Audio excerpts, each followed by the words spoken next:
Hello, my name is Brendan Decora, and I want to welcome you to my podcast, Pro Audio Profiles.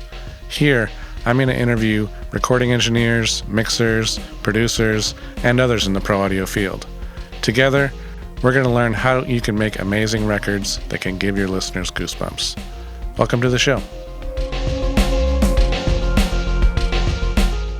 On today's show, I'm pleased to welcome Alex Pasco. He's a 6-time Grammy Award-winning audio engineer, mixer, and producer who's worked with artists and producers including Greg Kurstin, Adele, Beck, Foo Fighters, and Paul McCartney. I'm happy to have him on the show. Enjoy.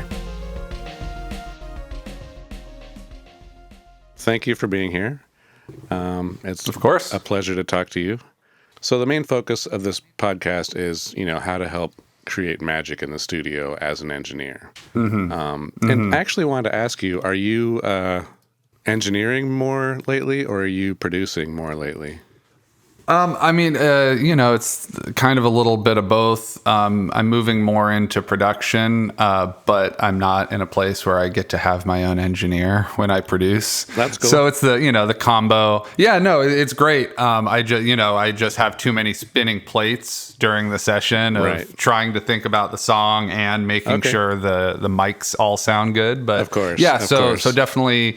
That little bit of everything right now of, tracking, producing, mixing. Yeah, no problem. I just wanted to, figure out how to tailor my questions a little bit. But, so I guess, it's, like I said, I just want to go over how to help create magic for the artist, how to inspire them, how to, make it easy for them. I mean, a lot of it is in the preparation, of course. Can you walk us through your process for preparing an artist for the session? Preparing for a session or preparing the artist for a session? Or both? I would say any of the above. Well, let's start with the artist first. And please forgive me if you hear some noises in the background. My cats are going crazy at the moment. I just got a kitten a little while ago, and she's still very much a kitten. She's currently climbing the curtains. Lovely. But so I don't know. I guess a lot of my sessions are either writing songs in the session and just spur of the moment creativity, or we're going in with an established song that with here's the song.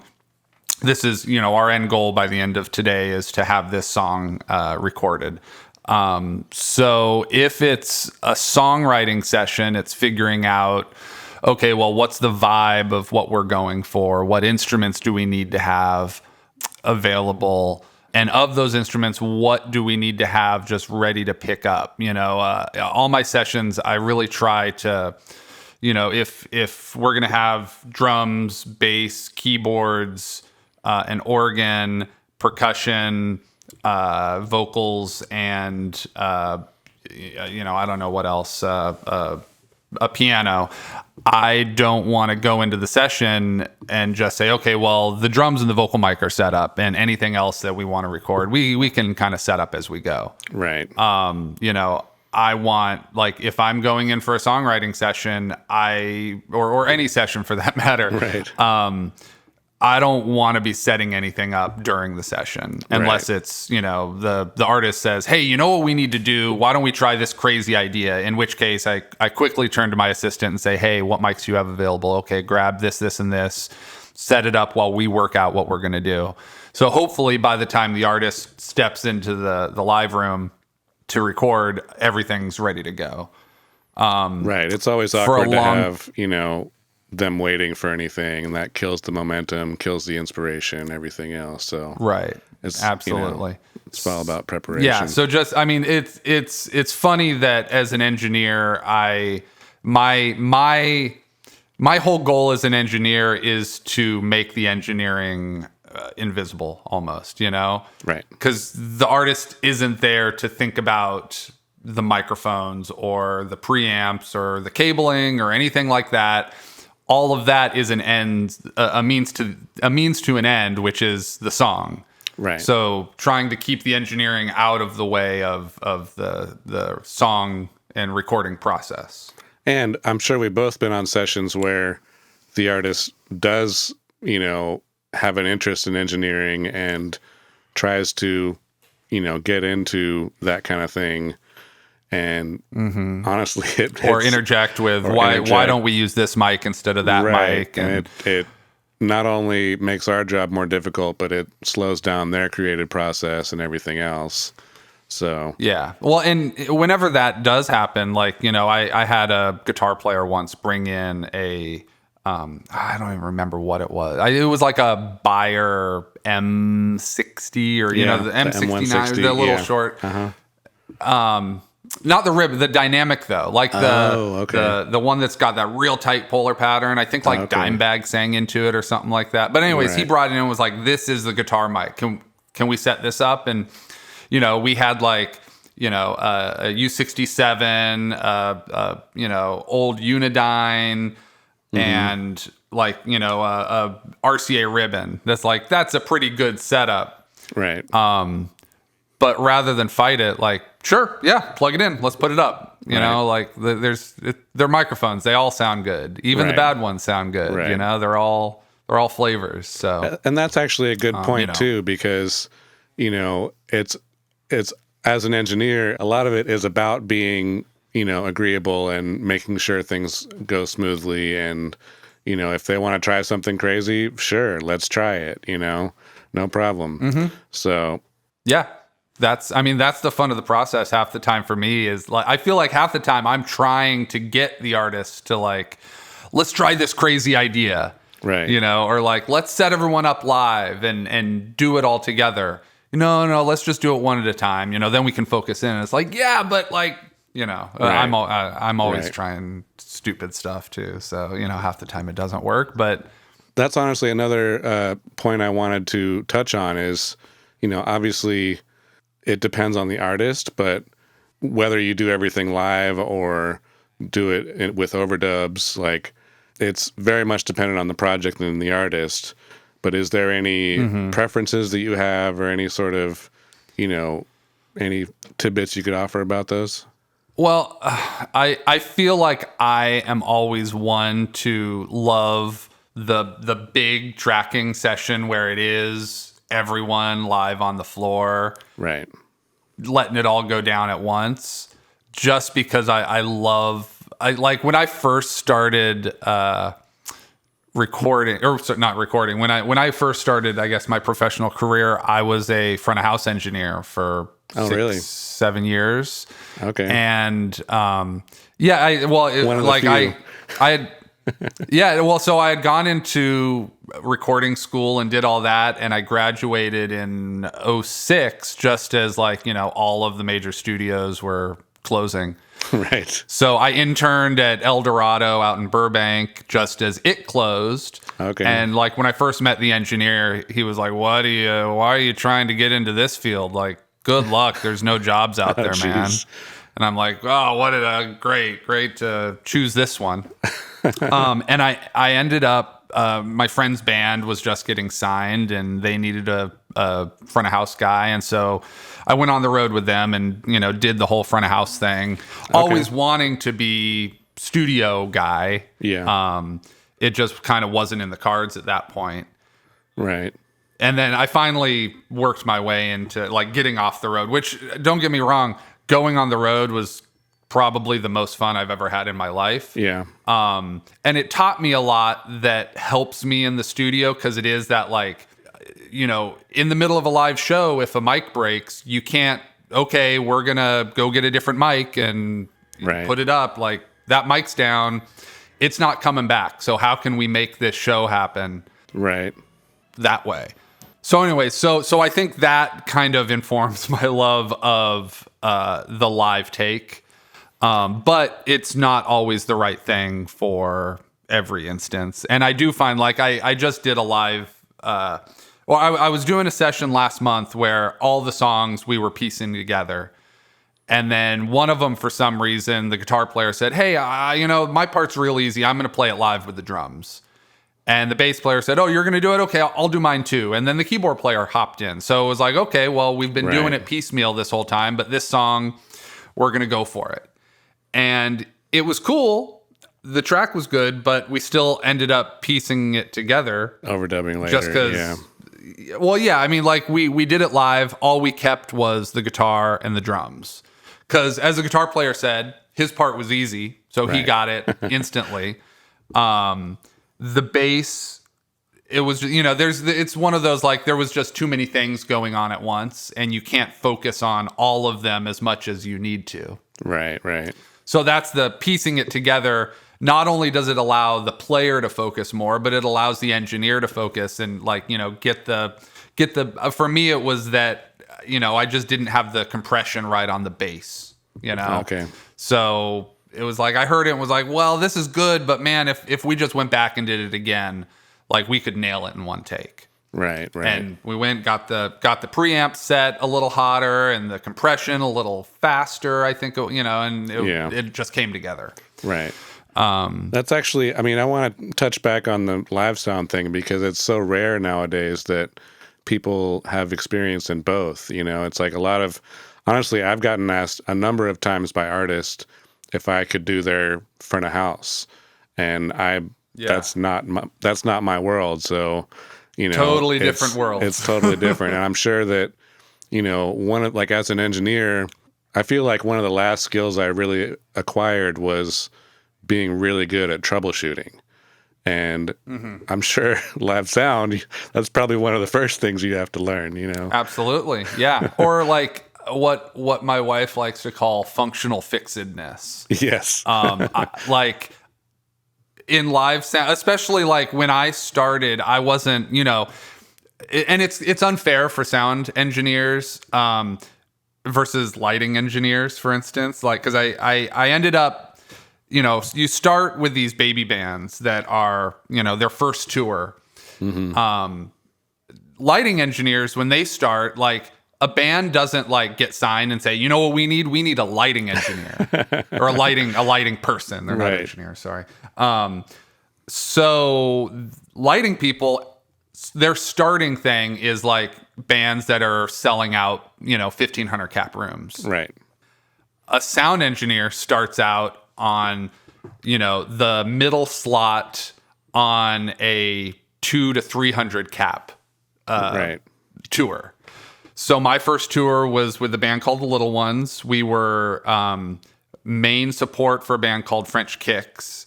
And it was like, no sound checks every night because there's, the headliner and then the opener would check and we're the middle band. So the local opener would play and then we'd go out there and throw our stuff on stage and you have one song to dial in the sound. And I remember like right after that tour, we went to South by Southwest and we get in there and it's at the Red Eye Fly in Austin and in the middle of the show, the PA starts cutting out because it's, all the gear in Austin is rented. There's no decent equipment and the PA just keeps dying. No decent equipment. So I ended up... There's South by Southwest every year. Like, how can there not be good rental gear? Yeah, no, I mean, it all costs money, I guess. So, and we're, this is like a day party at some bar because, it's not South by, it's every bar turns into a venue. Every church turns into a venue. Right. Every barbershop turns into a venue. So I ended up, like digging through my bag and found enough adapters to turn the keyboard player's twin reverb into the PA essentially. What? And that's amazing. Because I moved the Rhodes into the the normal side, and then I used the reverb vibrato side to plug a SM58 into and get that with a little bit of reverb and crank. It's a twin, so it's loud as hell. And I just brought it up to the point of feedback and then backed it off a bit. Nice. And the show went on, and awesome. like, sure, it didn't sound great, but you made it work. If you go into things like that with a low functional fixedness, it's like, well, yeah, it's a guitar amp, but plug a vocal into it and see how it sounds. Right.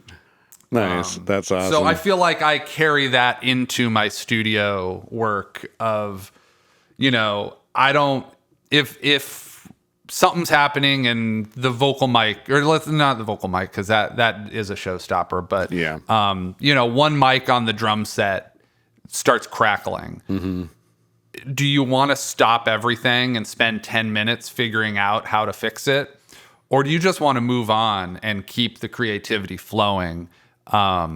Exactly. And not even let the artist know, oh, well, the mono overhead died on this song. Right. Because how much are they going to notice? Exactly. Just turn up the stereo overheads, or just turn up the kick and snare, and that's it. Exactly. And that honestly ties a lot into mixing too. I'm doing a lot more mixing nowadays, and I'll get files that honestly have like redundant stuff in there, and I'll just mute it or throw it away if I don't need it, and it's all good, or something that's crapped out on one side or something, it's the same concept. You make do with what you got and do the best thing you can, and often, the artist or client doesn't even know half the time because you make it sound great, so it doesn't matter, This leads perfectly into one of my mixing pet peeves.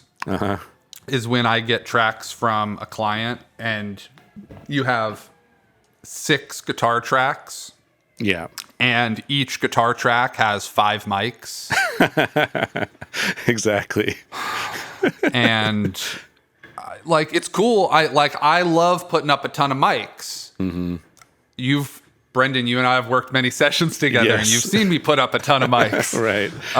We filled up that 80-channel Neve at East West. Yeah, we did. And more with help and a couple drum kits. Right. But That's true. But anyways, that's just I'll put up a ton of mics, but I bust them all to 1 or 2 EQs and compressors, and that's your guitar sound. Right. So when I'm mixing and I get that, I go through and I solo each track, and I either quickly decide on a blend and commit that, or I'll just pick one mic and say, this mic sounds fantastic, and get rid of the rest. Exactly. And then in the long run, the client might ask, so what mics did you end up using?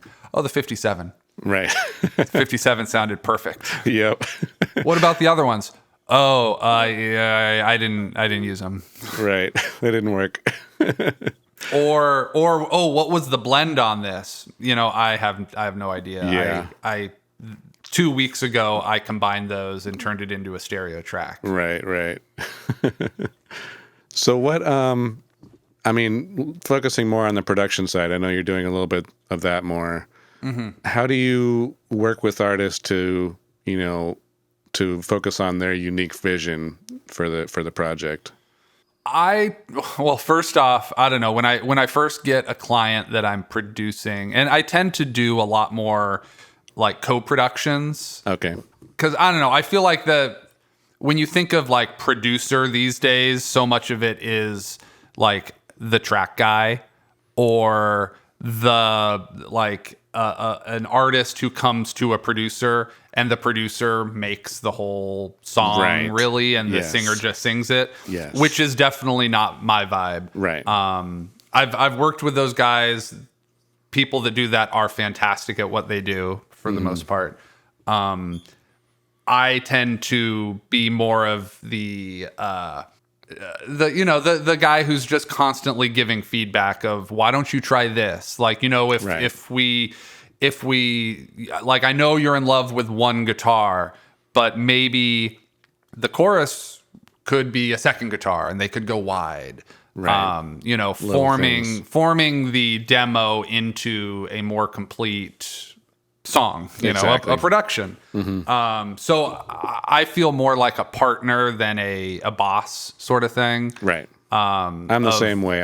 I don't produce a lot, but when I do, it's that same thing. Yeah, it's because ultimately it's the artist's vision, and I almost feel like a Sherpa, like an audio Sherpa almost, of I'm here to show you the way of the studio. Like, these are the things that this room can do. Right. You know, I've been working a lot with a client who really started as like an Ableton guy, and he would make all his own beats and his own tracks, and he's an amazing musician, but really hasn't spent a lot of time in classic studios. And so there was a lot of like, dude, check this out. Look at what this box can do. Right. You know, or like, have you ever seen tape flanging before? Try this. Turn this knob. Yeah. You know, and it's a lot of like, whoa, oh my, that's amazing. Or like, you know, a reverb chamber. Yeah. So there's like, I feel like it's a lot of that, of just like showing them. I mean, wasn't it Brian Wilson who used to say he plays the studio? Right. You know, like he brings everyone together and shows them how to make this room into a song. Exactly. Which, if I could achieve that one day, then my life would be complete. But until I can, I'll be here just engineering. Oh, good. So that, I mean, that a little bit ties into my next question is, you know, we both have been fortunate to work in amazing studios in LA. What do you do when you have a project that's, you know, a slightly smaller budget where you have to work in a subpar studio? What considerations do you take? You know, I end up, you know, a lot of it is the room, like, especially if you're doing drums, it's figuring out like, okay, well, the room sound is going to be an issue on these drums. So how can we best treat this room? You know, a lot of like smart placement of gobos, if those are available, or packing blankets, you know, to maybe deaden down some of the walls, to deal with cymbal splash. You know, these days a lot can be done with really good plugins. Yeah. You know, you mean like recreating rooms or fixing problems? I'll get to that as well. But Okay. I mean, just like fixing cymbals, you know, like when you record drums and the cymbals are in every single mic and they're all harsh, Oak Sound Soothe can really do a lot to tame that. You know, even in a room that doesn't have a great room sound. And this was actually one that I got off you. I mean, which I think isn't a huge secret in the recording community, but putting reverb on the room mics instead of putting reverb on the closer mics. Right. Because the room mics, I think we were doing a string date, and you were like, no, don't put the chamber on the close mics. Put them on the far mics. Right. Because they already have that air around them, and then you can just add a little ambience. Right. So in the smaller studios, if I'm trying to get like a decent room sound, room mics, and then Ocean Way room. Of course. Which there's like the only my one beef with that, which I mean isn't even a beef, because there is no small room at United. Right. But I'd love another another UAD plugin like that models a room that has like a real tight room. Right. That's true. I mean, you can sort of do it by moving the mics on that a little closer. Yeah. You can kind of do that, but I've had mixed results with that. Like, it really depends on, you know, the source material and how much you can really do, because I've tried to create those rooms, you know, with that plugin, and, you know, I sent it to the client and they're like, there's too much weird ambience. Like, I'm sorry, I recorded my drums poorly. Like, oh, sorry. Like, it's not actually your drums. I was trying to improve them, but, you know. Yeah. Well, or it's, you know, maybe the sound that they had was what they were going for. Exactly. You know, and they wanted it to be tight. Yes, exactly. And that's actually... And that also... Sorry, go ahead.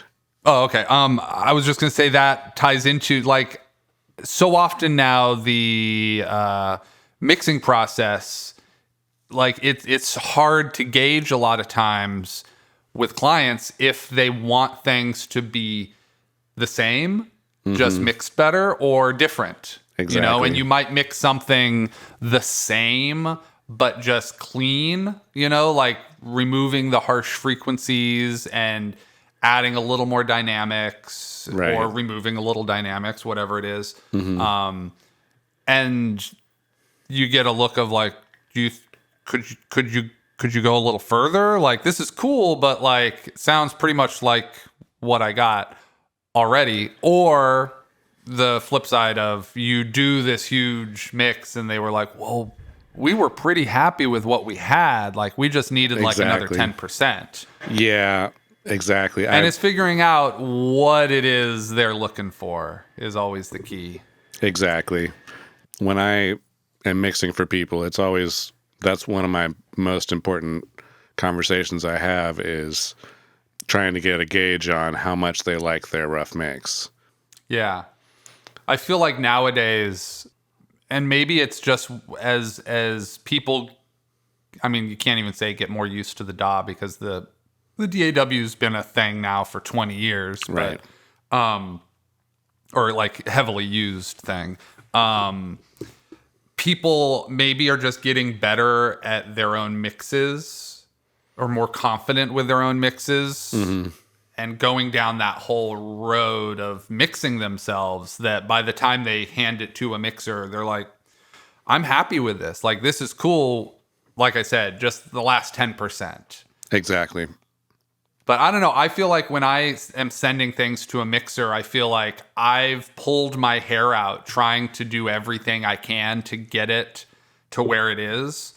And I want to hear someone like take this thing and like shoot it over the moon. Right. Or like take it apart and destruct it and do something with it. Sometimes that is the right thing to do too. Like people, they are very clear like, hey, my rough mix is to be desired. Like, I really want you to have fun with it and do whatever you want. And then, yeah, absolutely. Change it drastically, do all sorts of things. And they love it, So it really is about figuring out how much they want to change it, Yeah. I just want to take a quick break and tell you about my free guide detailing my techniques for recording huge snare sounds. Check it out now at brandondecora.com/huge snare. And now back to the show. I want to go over, if you can talk about it, any current or recent projects you want to highlight? Yeah, let's see. What can I highlight? Last year, I did a series of live albums with the band Greta Van Fleet. Oh, nice. That was kind of a fun experience. I went on the road with them, which it was kind of cool because it was like back to my roots of live sound. Yeah.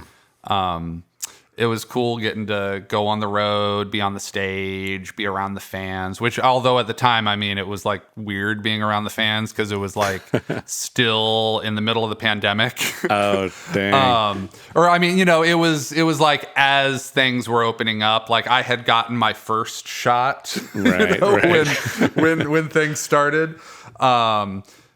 But so that was weird, but it was also like great to be back with people and right, of course. And then just like again the immediacy of the live album. Right. So that was really cool getting to do that. What was the process on it? Was it like a big enough shows where you were in a truck, or was it? How did you record it? Well, so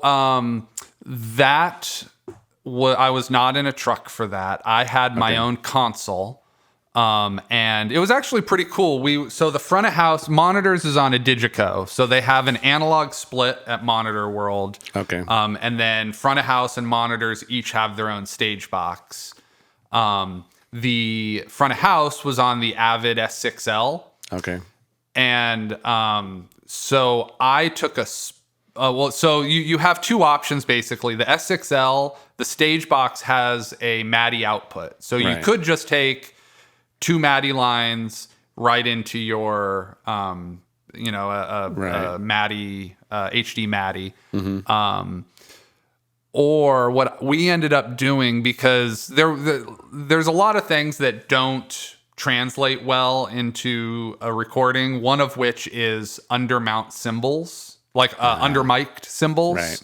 which I get in a live setting, because the whole thing from a live engineer's perspective, they're trying to minimize bleed and crosstalk between instruments. Yeah.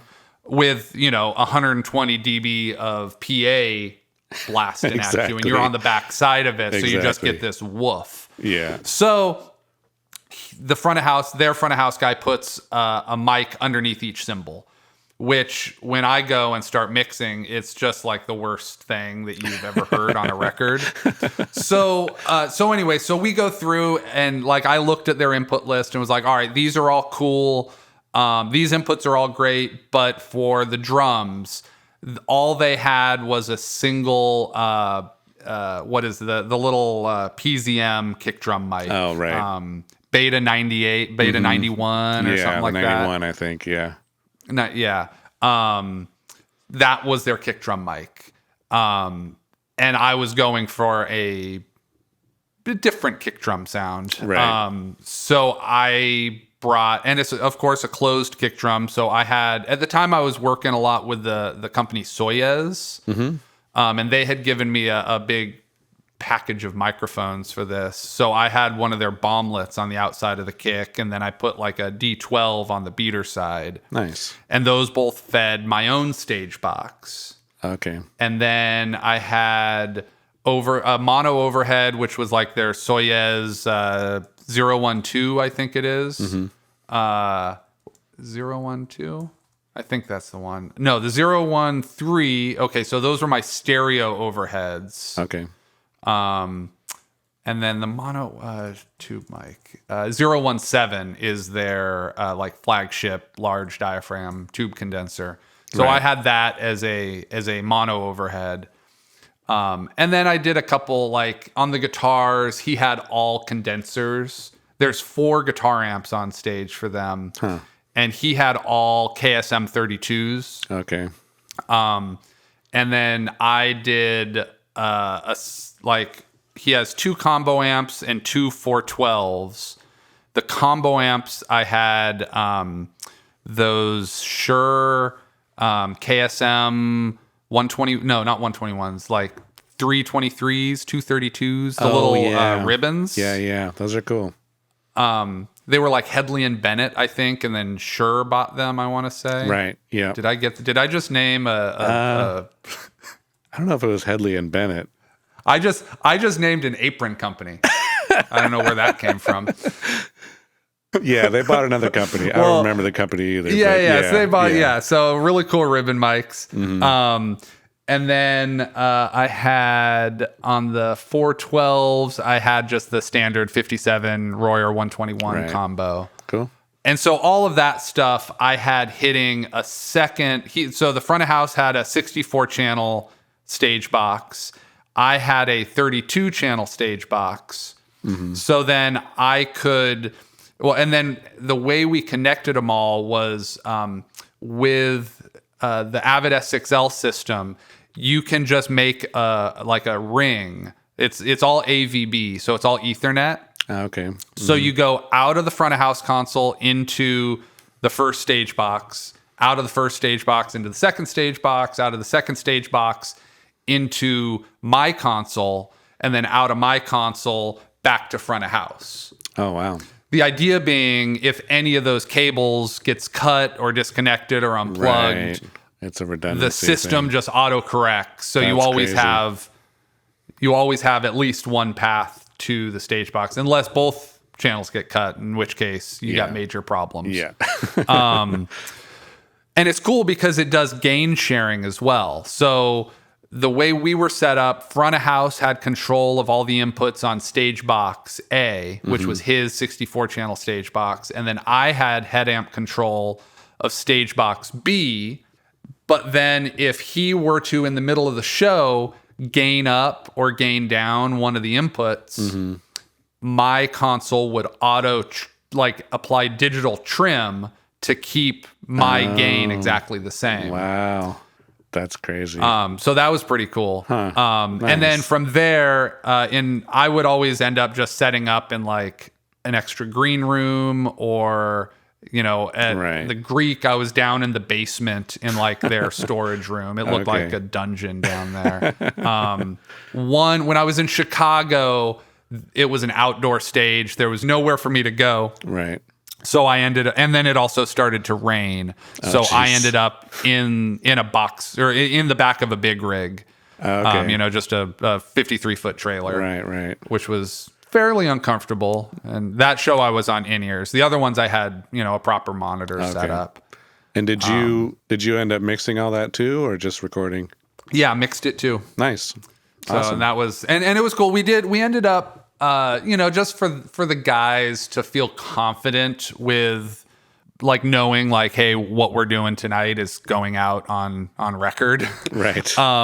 We did everything was 2 nights, except for Chicago, which was only 1 night. Okay. But all of the shows were 2 nights. So then in post, I went through and selected the best bits from every night. Right. Nice. That's Which cool. for the most part was whole takes. Yeah. Some of it ended up being like, the first half of the song from night 1, because maybe they kind of didn't play the beginning of the song amazingly, but then the solo from night 1 was perfect. So then I'd cut the solo in from night 1 and then go back to night 2 for the ending or whatever it was, Right. Nice. I kind of there's a little bit of anything goes. Yeah, for sure. But it's Studio not like, magic, just trying to make a fun record. exactly. But I know that some people, will do live albums and then like go into the studio later and overdub stuff that they messed up or whatever. yeah. I'm sure they weren't doing any of that stuff. No. Yeah. No. That Cool. was Nice. I'm trying to think. Yeah, no, it was mostly comping of nights and just, we did a lot of work in post, but it was really more about the guitar sounds. Right. And just Nice. because it's interesting how different you, it makes sense, but like how different you set up a guitar amp for a live thing versus a recording. Right. Yeah. There was in live, his amps were way wetter than anything I would have ever done Oh, wow. in the studio. Huh. So part of my setup, and this was just like for safety. I recorded all the time. I had a dry DI that was like his guitar right into a DI and then into his rack system. And then I had a stereo DI because he runs. That's why there's 4 amps. 2 of them are for the left channel and 2 are for the right channel. So Nice. I took a stereo output of his effects. Before the amps. And then out of that into his amps. Yeah. Right. And then I had the amp sound. So then in post, like we were able to go in and like reamp things, put them like either dry before any of his pedals and just so like I think everything we reamped just through a straight clean guitar sound. I mean overdriven but still clean just so to give it blend that the attack. effects down a little bit. Yeah. Yeah. Nice. Yeah. And That's then cool. also I was at United for a little while and of course like all the guitars went to one of the chambers and then all the drums went to one of the plates. Of course. Which you got to in a place like that. It's Absolutely. So but otherwise I really kept it in the box just because of the size of the sessions. I mean I had 4 shows that were each 2 hours essentially. Wow. So That's it crazy. was a massive project. Yeah, I'm sure. But it was fun. Nice. That's really cool. The mastering engineer, because it was also, I guess, I don't know if I said this, it was a vinyl exclusive for their fan club. Okay. And it was only released on vinyl. Oh, wow. So I had to cut those records down to fit onto 4 sides of an album, which That's was also a task. Because, they say you shouldn't go over 20 minutes on a side. And that's even pushing it. Like the mastering engineer I went to who was fantastic and worked so hard for me. Eric Belanger, that's it. At the Bakery Mastering. Oh yeah, nice. I talked to him before mixing all of this stuff, and he was like, yeah, well, you can do it, but I mean, like, 20 minutes is really what you want to do. And I was like, what about 26 minutes? Can we do 26 minutes? And he was like, beforehand, he was like, man, I mean, we'd have to like mix it quietly and, make this consideration and that consideration. But like, you could fit 26 minutes on a side. Huh. And then, 6 months later, I show up at his studio with 26-minute sides. And he was like, what do you do? Like this, we can't do this. And I was like, man, you said we could do it. We can do this. We can make this happen. Right. And boy, he made it happen. Nice. That's cool. He absolutely did it. He does this like half-speed mastering thing where his cutting lathe runs at, 17 and whatever the math is. Yeah. Revolutions a minute. And then he upsample, he records everything in at 192 and then plays it back at 96. Right. So it's half speed. It's playing back out of Pro Tools at half speed. That's crazy. But you don't lose any quality. Right. And it was cool. It just allows the cutting head that much more accuracy. Right. Nice. And we had to cut the records quieter, and we couldn't push a lot of bass, but it wasn't a modern rock record anyway. Yeah. So all good. Yeah. Nice. So I kind of have been wrapping up each podcast with kind of the same standard questions. So I just want to go through those really quickly. First one is, what is your most influential teacher? My most influential teacher, I would say the eight years I spent working with Greg Kirsten. Fair. He was definitely, that was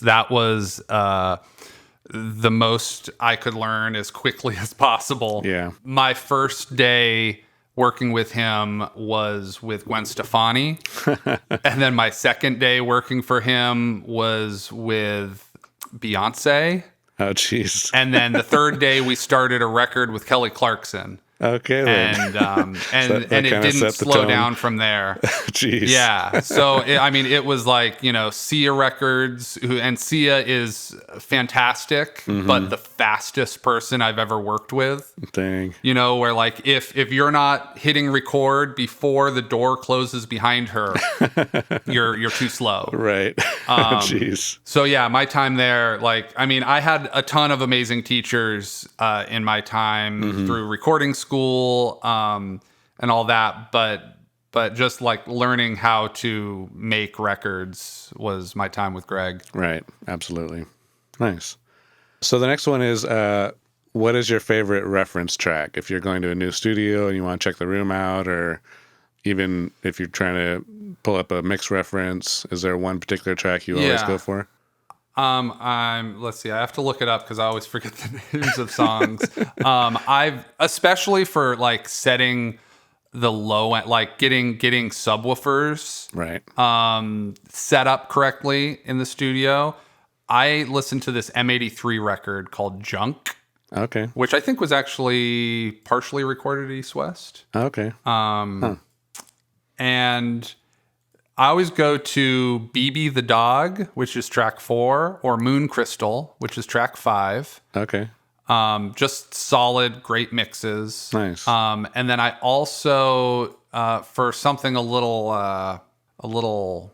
less electronic, Beck Sea Change. Right. Which I always go for, let's see, End of the Day. Okay. Which again is just, I'm sorry, I'm pulling it up in my headphones here. That's okay. A nice solid kick. It's got shakers on the sides. And, it's just one of those, like, I know how it should sound. Exactly. Yeah. Nice. With all of those, it's just like, I know what they sound like in my room. And I try to get them to sound the same wherever I am. Right. It's a matter of, if the speakers are way off, it's a matter of, putting EQ on your speakers to get them sound right. Or getting the alignment right of the subwoofer or the crossover. Exactly. Or, whatever it is you can do. for sure. And last question is, what would be one tidbit for an upcoming engineer? Listen to what you're going to record in the live room before you go into the control room. That's something I didn't do for a long time, because, you'll put a mic up, or recording drums, you'll put a bunch of mics up, and then you go into the control room and you just start tweaking and tweaking and tweaking, saying like, there's like this resonance or this thing or that thing, or there's no punch to the kick. Right. And then you go in and you listen to the drums and you're like, hey, you know what? There's no punch to the kick in here. Like if or whatever it is. Like, I was doing a session last week where I couldn't figure out, like, there's just this like low end energy that is just muddying up all of the drums. And I went in and listened, and of course we're in a small tight booth getting like a kind of 70s sound. Right. And you want it to be real tight and punchy. And the floor tom is just singing. Just every hit, kick and snare, the floor is just jeez. So I just pulled the tom out. I said, you know what? Right. Luckily, I mean, you can't do this with every session, but this one I said, can you just play the rack tom? And he was like, oh, I'm not even playing. This is just kick, snare, hat. I said, perfect. So I pulled all the drums out and just left them in there with a kick and snare. That's a common thing. Like I say the same thing, listen to the instrument before you ever even put a mic on it. And people look at me like I'm crazy and stupid, but it's like, it's so often that people forget that, as an engineer, it really is easy to place the mic and then go in the control room and start tweaking, So it's, I'm actually really glad that you said that. Put your ear where you're going to put the mic, like on an acoustic. Like, does it sound good over here or over there? Yeah. Listen to the room, listen to what's going on. Exactly. Yeah. Cool. Well, awesome, man. It was really great talking to you. I'm happy to have you. Yeah. Thanks for having me, Brendan. Awesome. Thank you so much. My pleasure. Thanks so much for listening to the show. As you know, I'm just getting this started, and I'd love your feedback on how I'm doing, if I should keep this going, what your thoughts are. Feel free to visit proaudioprofiles.com and send me a message. Until next time.